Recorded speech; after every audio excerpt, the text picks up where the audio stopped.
Maraming Pilipino ang umaalis ng bansa para sa isang dahilan, ang pamilya. Iniiwan nila ang sariling tahanan, tinitiis ang lungkot at nagtatrabaho sa lugar na hindi nila kilala para lamang mabigyan ng mas maayos na buhay ang kanilang pamilya. Sa bawat padala ng pera, may kasamang pagod, luha, at pag-asa na balang araw makikita nila ang bunga ng lahat ng kanilang pinaghirapan. Ngunit, paano kung habang ibinibigay mo ang lahat mula sa malayo, may isang bagay na unti-unting sumisira sa pamilyang pilit mo binubuo?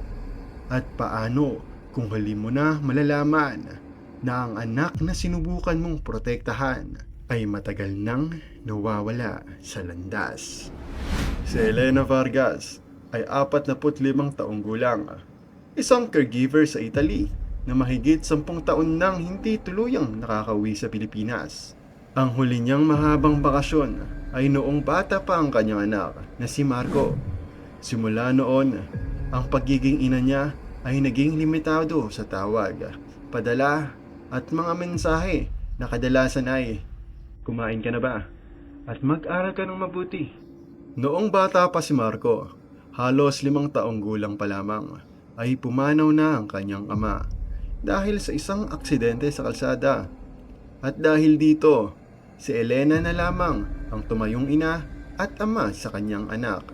Ngunit, hindi sapat ang kinikita ni Elena sa Pilipinas, kaya kinailangan na ni Elena na magtrabaho sa ibang bansa. Mula noon ay lumaki na si Marco sa pangangalaga ng kanyang lola sa Cavite. Noong elementarya, kilala siya bilang tahimik at masunurin.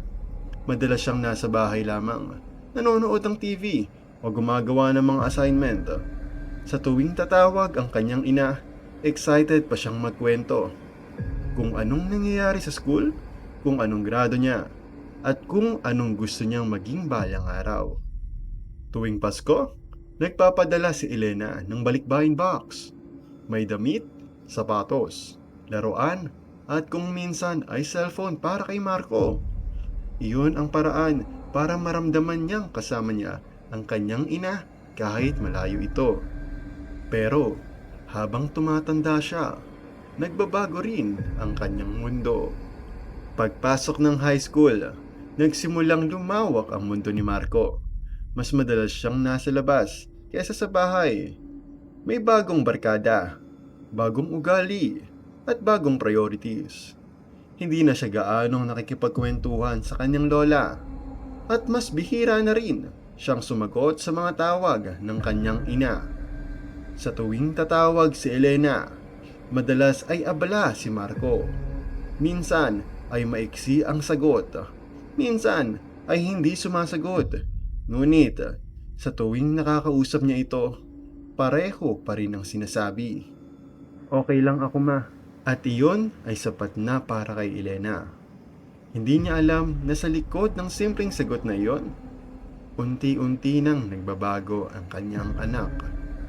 Pagdating ng kolehiyo, doon nagsimula ang malaking pagbabago dahil may regular na padala si Elena.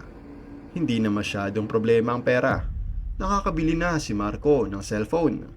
Mas madalas na lumalabas at mas naging malapit sa mga kaibigang may impluwensya sa kanya.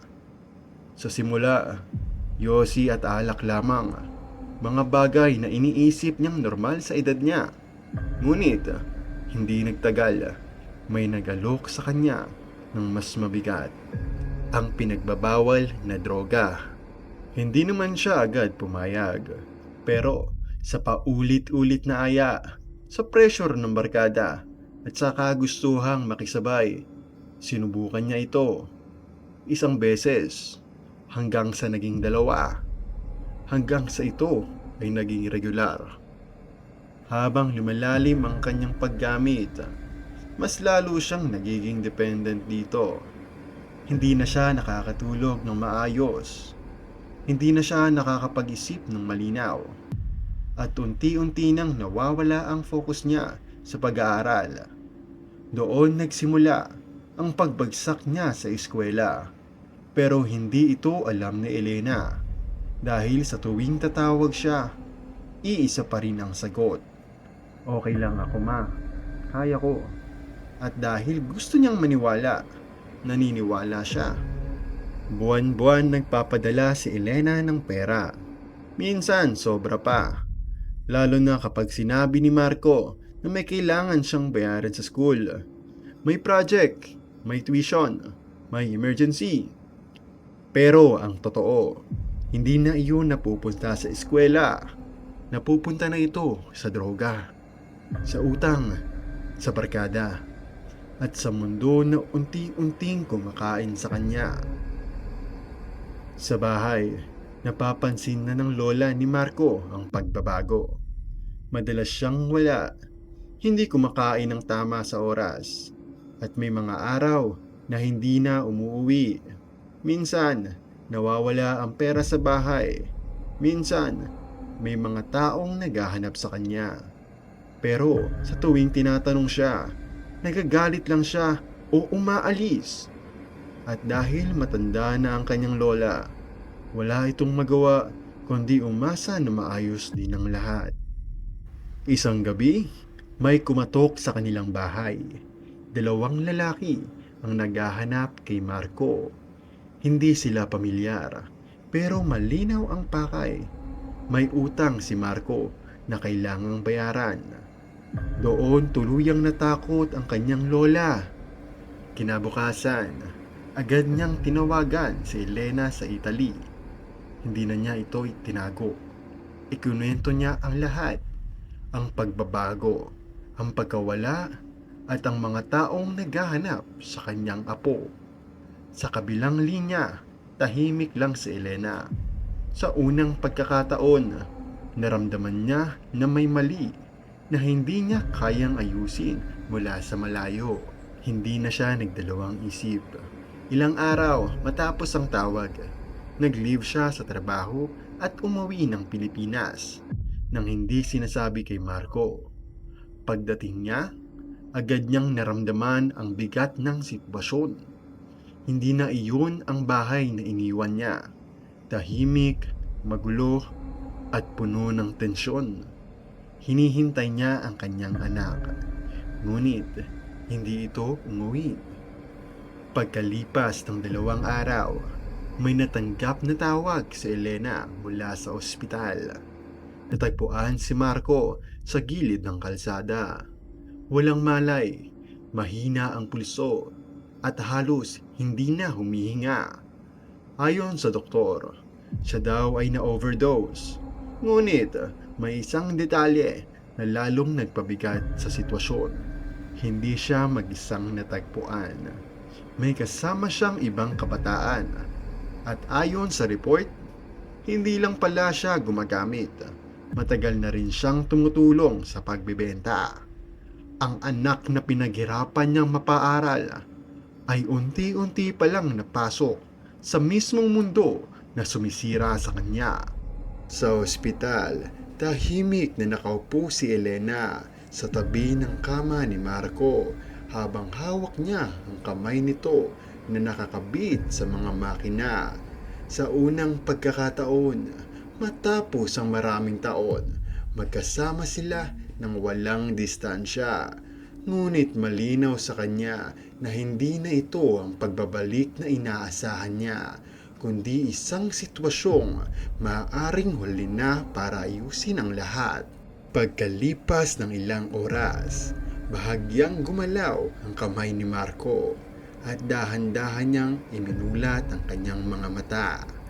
Nakita niya ang kanyang ina at sa mahina niyang boses ay tinawag niya ito.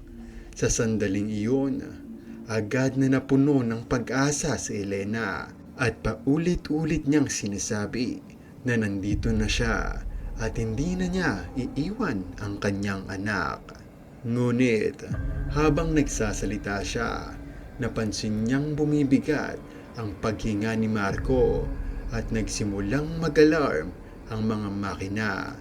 Pumasok ang mga doktor at sinubukang i-stabilize ang sitwasyon at kondisyon nito. Ngunit sa harap mismo ni Elena ay unti-unting nawawalan ng lakas ang katawan ng kanyang anak hanggang sa tuluyan itong hindi gumalaw. Walang sigaw si Elena at hindi rin siya makagalaw. Hawak pa rin niya ang kamay ng kanyang anak kahit alam niyang hindi na ito babalik. Sa loob ng maraming taon, ibinigay niya ang lahat para sa kinabukasan nito. Ngunit sa kanyang pagkawala ay may mga bagay na hindi niya nakita at mga problemang hindi niya naagapan.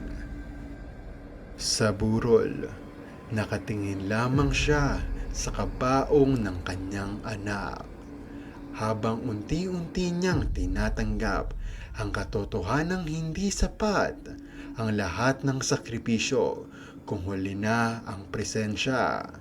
Sa dulo, hindi pera ang kailangan ng anak, kundi gabay at pag-aaruga na hindi niya naibigay sa tamang panahon. Sa buhay ng maraming OFW, ang sakripisyo ay tahimik, walang reklamo, walang pahinga, at walang kasiguraduhan. Ngunit kung minsan, kahit gaano kalaki ang ibigay mo, may mga bagay na hindi kayang palitan ng pera.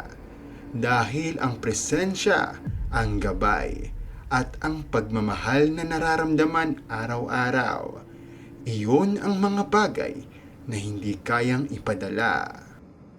At kapag nawala iyon, minsan huli na ang lahat.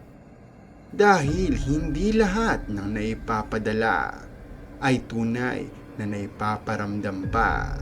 At hindi lahat ng sakripisyo ay may pagkakataong maibalik pa.